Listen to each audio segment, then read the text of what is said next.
At a circus waxworks museum, a figure in a tableau depicting the arrest of gangster George Keegan is discovered to be a murder victim.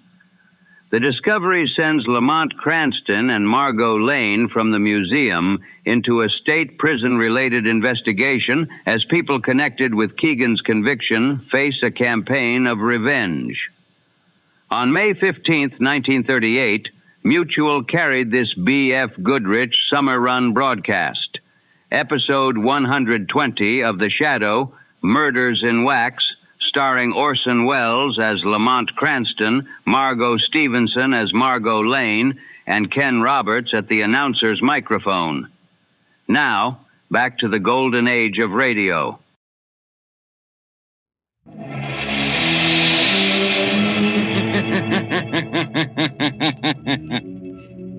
Who knows what evil lurks in the hearts of men? The Shadow knows.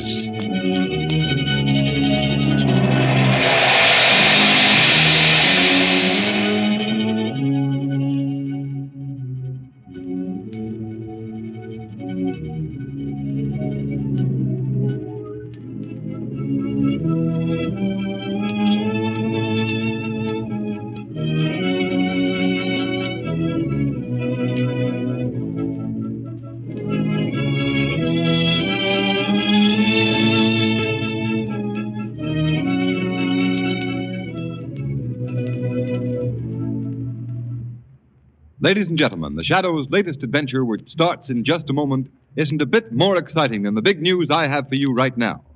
It's all about a new kind of tire that's making motoring history. Yes, you guessed it. It's the new Goodrich Safety Silvertown with the Lifesaver tread. Believe me, motorists, you've never seen or ridden on any tire like it. As the Lifesaver tread spiral bars whirl over wet, slippery pavements, they sweep the water right, left. Force it out through deep drainage grooves. This means that there's a dry track under your car for the rubber to grip. Means that you'll stop quicker, safer than ever before. Treat your family to real protection against dangerous skids. Make your next tires Goodrich, spelled Goodrich. Goodrich Safety Silvertown.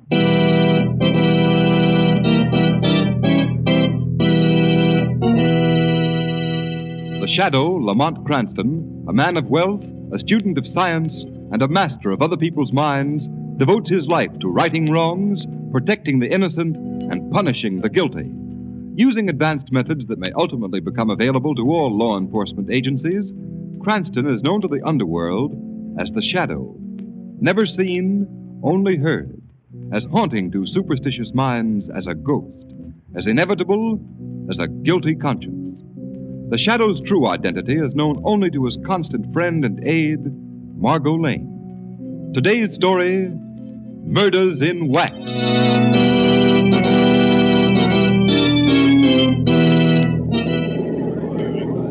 Ladies and gentlemen, we invite you to step inside and view the illuminating and educational exhibits that are the features of our waxworks. See Bluebeard actually slaying his 8 wives. See Custer's last stand. See the capture of George Keegan, public enemy #1, and many other thrilling, lifelike tableaux. The price of admission is only 1 dime, 10 cents. Our lecture is just starting, and if you hurry, you'll be just in time to witness the complete show on the inside. Step right up now. How many, brother, please? 2, please. All right, how many have these? All right, thank you. How many? Ladies and gentlemen, if you'll just step over here to the next platform, I shall describe to you the details of the feature tableau of our exhibit. Say, they look like real people, don't they? Yeah, how do they make them? With wax. Gee. This tableau is a dramatic reenactment of the capture of George Keegan, the notorious gang chief of Prohibition Day. He was arrested in the manner shown right here. No doubt you all recognize the figures of the brave men who personally led the police squad who made the capture. On the left, the wax figure of our own Mayor Lewis. Center, our District Attorney Armstrong. And right, Police Commissioner Weston. Were they really there when Keegan was caught? Sure he was. George Keegan's arrest put an end to the wave of crime and lawlessness that gripped our city for a decade. He is now imprisoned in the state penitentiary for the rest of his natural life. Gee, the girl in the tableau sure looks lifelike. Yeah. Oh, ask him who she is. Okay. Hey, Cap, who's that girl? Just coming to that, brother. A little lady seated in the chair was Keegan's gun moll, Edna Kelly. She was with him in the hideout at the time of the raid. Hey, look at that. The wax figure fell off the chair. Now, don't get excited, folks. It's only a wax figure. I'll just set it up again and... Holy cats. It's real. It's a body. A dead body. A dead body of Edna Kelly. Hey, it's really Edna Kelly. Edna Kelly, how'd she get here? She's been murdered.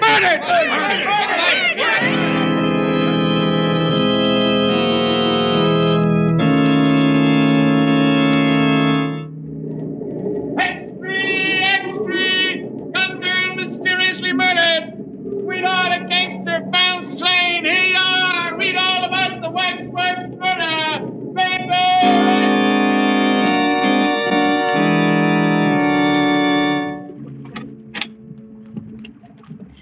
Lamont, you do row beautifully, but if you don't pull a trifle harder on that right oar, we'll hit that rock. It's all right. There we are. A little rusty on navigation, Margot. This is my first rowboat venture in the park this spring.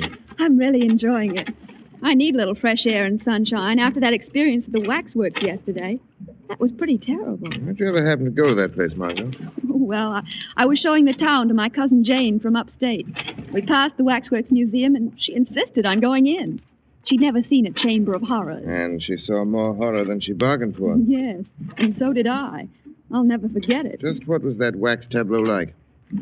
It was set in a replica of a furnished room in the house where Keegan was captured. Yes? The figures of Mayor Lewis, District Attorney Armstrong, and Police Commissioner Weston were grouped about Keegan and Edna Kelly. Didn't anyone notice the figure of the Kelly girl was actually she until it fell from the chair? No. The wax figures were so lifelike that no one suspected. I see. If I were over the island... Oh, that'd be nice. Lamont, whom do you think killed Edna Kelly? Well, she was a gunman's girl. They're always the obvious suspects, her lovers, enemies, or even members of his gang who might be more comfortable with her out of the way. But, somehow, I don't think it was either of these.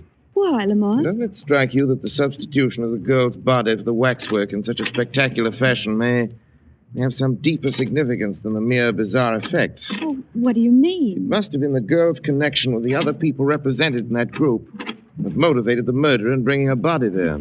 I don't quite understand. My deductions are correct. The taking of Edna Kelly's life is only the first of a series of vengeful murders. But, Lamont, if that's true, isn't there anything you can do to forestall them? Perhaps.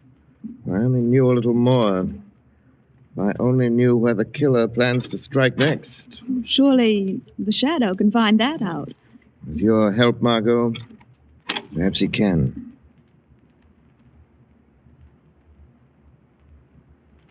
A fine bunch of detectives I've got in this department. You call yourselves a homicide squad? That's a laugh. But, Commissioner Weston, we've combed this city. Hogan, have you checked on the story of the museum proprietor? Commissioner, you talked to him yourself. Have you verified his statements? Yes, Chief, they're solid. The murderer entered the Waxworks Museum by a back door. It was found jimmied. After he put Edna Kelly's body in a tableau, he took the wax image of her outside and buried it under some trash in the alley. Did you go over the image for fingerprints, Cardona? Yeah, but we couldn't find anything. Tell him about the face. Oh, yeah, Commissioner. Funny thing, the face of the wax dummy had been slashed with a knife across the left cheek. Why didn't you tell me that before? You know what that means as well as I do. That's right. That's the mark of a squealer. Yeah, but it couldn't have been any mob stuff. The probation report shows that Edna Kelly's been going straight ever since Keegan was sent away. If you ask me, I think it was a lunatic that done it. Yeah. No sane guy had set a dead girl's body up for exhibition in that waxworks joint. No, it looks to me like one of them love things. Some guy carrying a torch for Kelly. And You're both wrong. It was no lunatic that committed that murder. And Edna Kelly hasn't gone out with anyone since Keegan started his stretch. Then what, Chief? Edna Kelly was murdered for vengeance by someone who wanted to settle a score with her lover, George Keegan. Keegan can't be reached in the big house, so they take it out on the girl. Well, what about the mark of the squealer on the face of the wax figure? That ties right in. That was the murderer's way of telling Keegan what he thought of him. Keegan has saved his neck by squealing on a dozen guys. Say, that's right. Yeah. Of course it's right. Cardona, first thing in the morning, I want you and Hogan to conduct a general roundup of every known enemy of George Keegan. That won't do any good, Commissioner. It's the Shadow. Don't trouble to find him. Why are you here, Shadow? To aid you in capturing the murderer of Enda Kelly. What do you know about the case? I know that you shouldn't be wasting your men's time rounding up possible suspects while the real assassin is left free to strike his next blow. Now, see here, Shadow. Don't tell me how to run my department. Hold on, Weston. I have every reason to suspect that the placing of the Kelly girl's body in the wax tableau was intended as a warning of other deaths to follow. Other deaths? You think there's going to be more killings? Be quiet, Hogan. Tell me what you mean, Shadow. I mean that the other people represented in that wax tableau are in danger of being killed, too. And they're the mayor, the district attorney, and you yourself, Commissioner Weston. That sounds preposterous. Not at all. My advice is that you act quickly. One of you may be at this moment in imminent peril. Oh, come, Shadow. What possible motive could the murderer of the girl have for wishing to kill us as well? I think that you're... Excuse me. Hello? Mrs. Armstrong, the district attorney's wife, wants to talk to you. Put her on. Hello. Yes, Mrs. Armstrong. This is Commissioner Weston. Oh, Commissioner, I'm dreadfully worried about John. What's wrong? Well, shortly after dinner, he went out. Said he might take a walk. Several hours passed, and he didn't return. I must have fallen asleep. And when I woke up a few minutes ago, he still hadn't come back. Oh, this isn't like John, Commissioner. What time is it now? It's after 2 a.m. Well, now, don't be alarmed, Mrs. Armstrong. He's probably detained somewhere on business. I'll try to locate him for you and call you back. Oh, thank you. District attorney has disappeared. Disappeared? Say, well, Commissioner Weston? Do you think, Shadow, that... Yes, Commissioner. I fear that the killer has struck again. Can't be. If I were you, I would go to the Waxworks Museum. At once. You may arrive in time to stop this murderer from completing his monstrous work.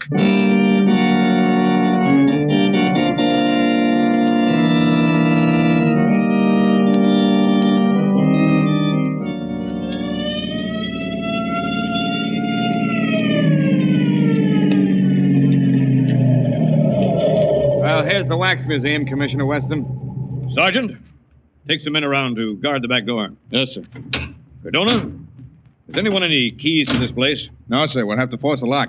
All right, go to it. Okay. I'll help you. Break it in there. All right. Give it. Okay, all right. There she is.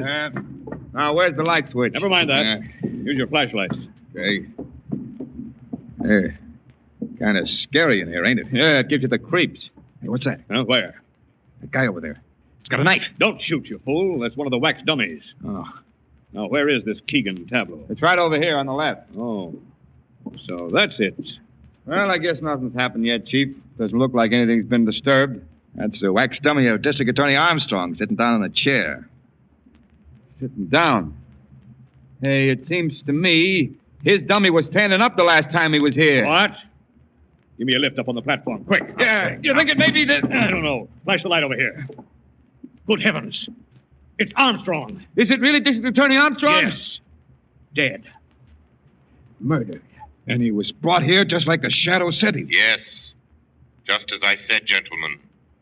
I'm sorry that I couldn't have warned you earlier. Who did this thing, Shadow? Do you know? Who did it? I'm not sure. With your cooperation, Commissioner Weston, together we may bring about his downfall. How? I am positive now that either you or Mayor Lewis is the next victim marked to go. Guard yourselves well. I'll attend to that, all right. You will hear from me soon, Commissioner. When the Shadow finds out who the killer is, he will be brought to justice.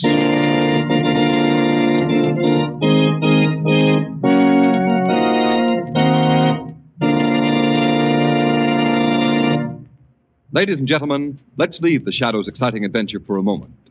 As you know, this mysterious figure time and again tempts fate. But do you realize that unless the tires on your car give you real skid protection, you are tempting fate every time you drive on wet roads? Will you win or lose? Nobody knows. The Shadow knows. Thousands are killed or injured every year when cars slide, swerve, spin across wet, glistening roads. But why gamble with fate, motorists, when the new Goodrich Silvertown with its lifesaver tread offers you such marvelous skid protection? This new kind of tire takes care of the skid problem as it's never been taken care of before. Here's the evidence from the largest independent testing laboratory in America. the famous Pittsburgh Testing Laboratory.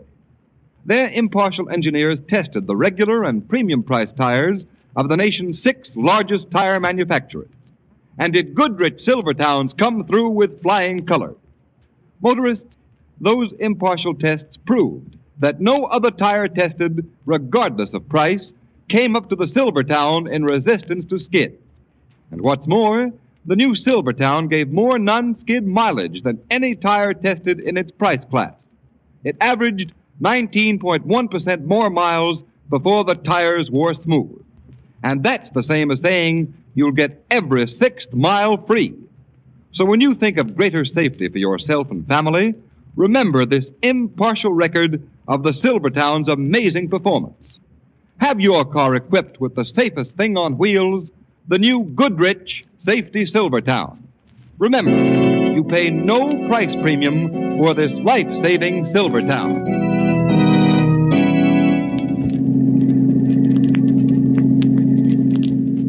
I think it's quite evident now, Margot, even to Commissioner Weston, that the killers aim to do away with everyone concerned in that tableau. Then, Lamont, you mean the mayor, the commissioner, and Keegan? They're the only ones left. Exactly. Let me see, I should take a right turn here. Lamont, do you believe these murders were the work of a madman? Not at all.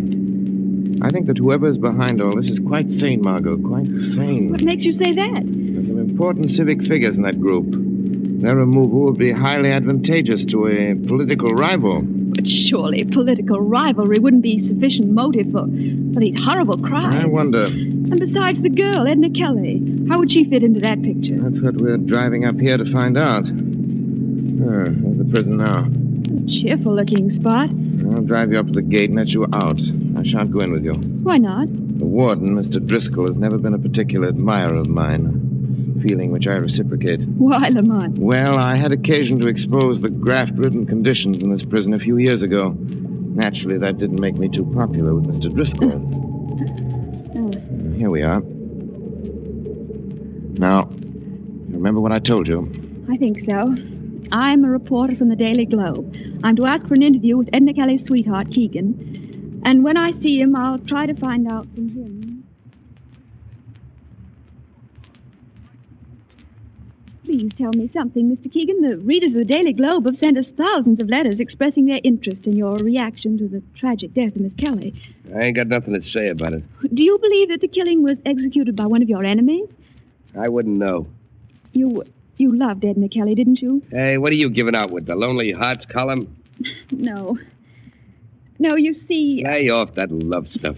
But, Mr. Keegan, I was sent up here by my paper to get a human interest story from you. And after all, well, you were fond of Miss Kelly. She was your girl. My girl? Oh, no. But I'll tell you what Edna Kelly was. She was the same as any other dame, see? She was a double-crosser. But I thought... Wait a minute. Wait a minute. I didn't mean that. Don't write nothing like I just said there. I get a little screwy sometimes when I think about what happened. Oh, of course. I understand. So, just don't write nothing, will you? What?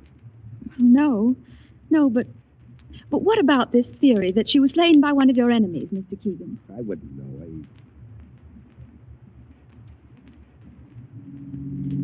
I tell you, Lamont, he flared up so suddenly when I asked him if he really loved her. I was scared to death. He called her a double-crosser, eh? Yeah, but he regretted it the next second. He asked me to be sure and not write anything about it. It's most interesting, Margot, and thank you for your excellent work. But has what I told you helped you unravel any?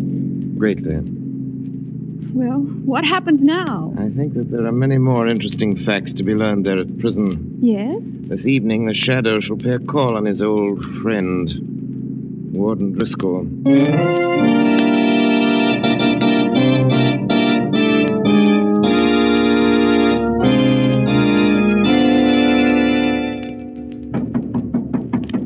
Come in. Can I see you for a minute, Warden? What's the trouble, Carey?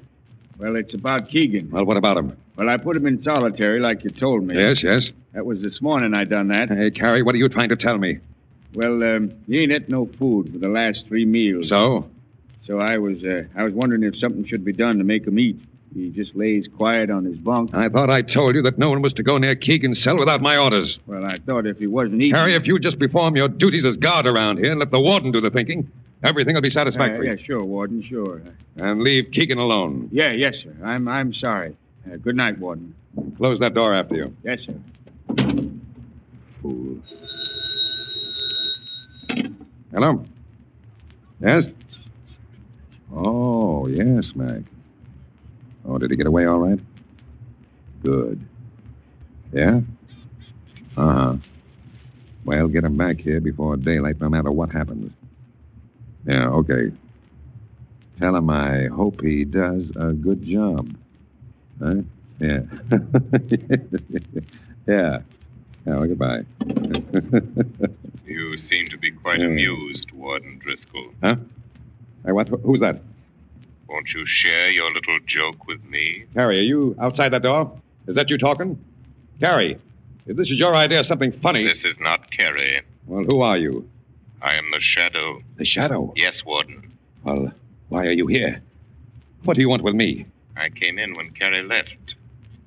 I overheard your phone conversation, Driscoll. It was very interesting. Really? Yes. I'm more than curious to know who you were talking about. Now, listen, Shadow. What business have you... It wouldn't have been George Keegan. Oh, now, see here. I have had enough of this. Wait, Warden. I wouldn't advise you to leave until we've finished our conversation. Well, what are you after, Shadow? I am seeking the murderer of Edna Kelly and District Attorney Armstrong. Well, why look here? Because this is where he is to be found. Who do you mean? George Keegan. Keegan? Oh, that's preposterous. How could a man in prison for the rest of his life suddenly commit 2 murders in a city 50 miles away? Very simple, Warden. He'd just go there. Are you inferring that Keegan has escaped? Oh, no, nothing as crude as that. But if he were allowed to, shall we say, take a leave of absence for a night... Keegan has never left these buildings. Where is he now? In his cell. Oh, no, he isn't. I investigated before I came here. And his cell is empty. Oh, yes. Yes, that's right. I forgot. He's in solitary confinement. You mean his cot is stuffed with pillows to make it appear as if he were in solitary confinement? No, that's not true. I'll tell you where George Keegan is. He's on his way to the city right now to add another link to his chain of cold-blooded murders. He's gone there with your full knowledge and consent. No. It would be a great political advantage for you to have the District Attorney Armstrong, the Mayor Lewis, and Commissioner Weston out of the way.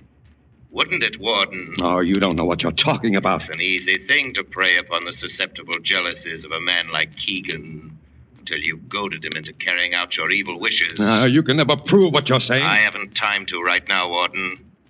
The lives of the mayor and the commissioner are at stake unless I'm able to stop Keegan. I shall present more than enough proof necessary to implicate you to the district attorney's office in the morning. So you'd better think hard and fast, Warden Driscoll.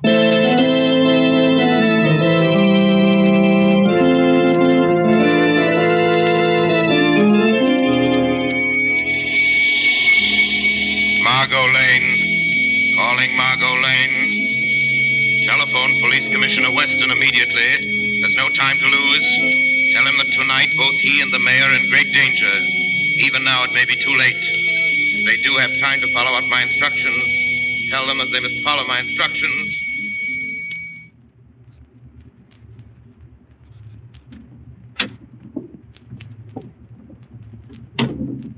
All right, Mr. Mayor. Stay sitting at that desk and keep your back to me. I got a gun here. Don't turn around. Just listen. I'm George Keegan. Remember me? You was one of the heroes that made the pinch when I was picked up. You must remember. Why, they even got a little statue of you and me down at the Wax Museum. Now do you know? You'd better know, Mr. Mayor. 'Cause I'm sending you down personally to take that statue's place. Well, why don't you say something? Are you scared to talk? Where's all that fancy gab that you hand out at banquets and meetings? Come on, speak up. Come on, what's the matter with you? Speak up, will you? All right, then you get yours just the same.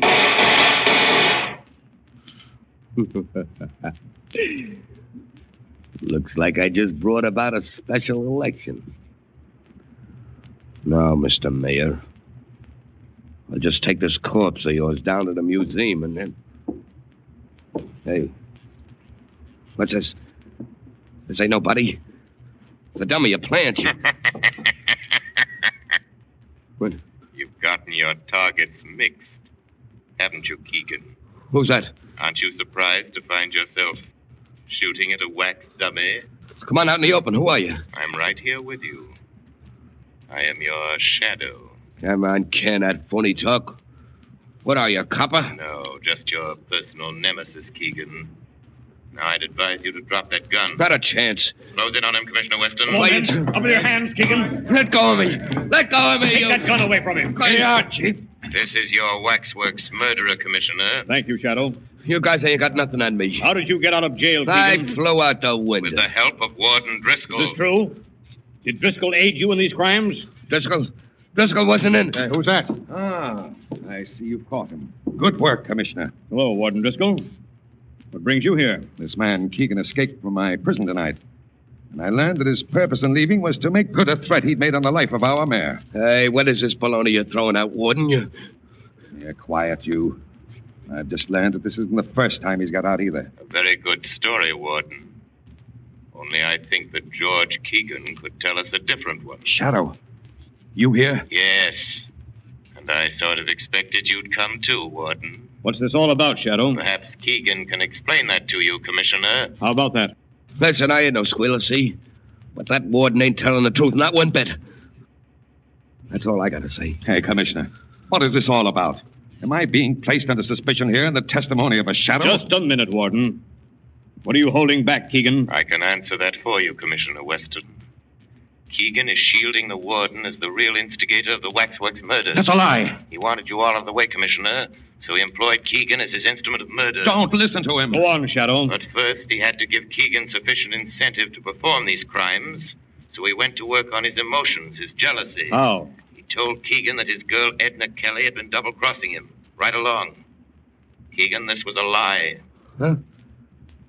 What, you mean she was on the level? Absolutely, Keegan. Why, Driscoll, you dirty... Hey, look out, he's got another gun. Don't! Don't! Go on. Go on, roll in pain. Just like Edna done before she died. That's right. Try to talk. That's what she done, too. And I laughed at her. I laughed at her. Laughed at her, that's what I did. Take him away. Laughed at her. Driscoll is dead, Commissioner. Well, perhaps that's for the best. Oh, Shadow. Are you still there? Yes, Commissioner. I want to thank you heartily for this night's work. I seek no credit, Commissioner. However, I have a suggestion for you. What's that? If the Wax Museum decides to create a new tableau depicting this present event, it might be wise for you to arrange to be excluded from it. It gives people ideas.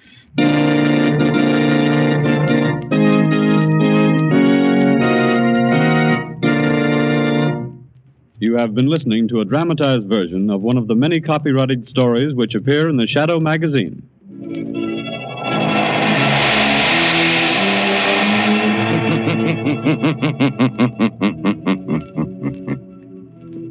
The weed of crime bears bitter fruit. Crime does not pay. The Shadow knows. All the characters and all the places named are fictitious. Any similarity to persons living or dead is purely coincidental.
You've just heard The Shadow in Murders in Wax. Follow The Shadow for more classic broadcasts.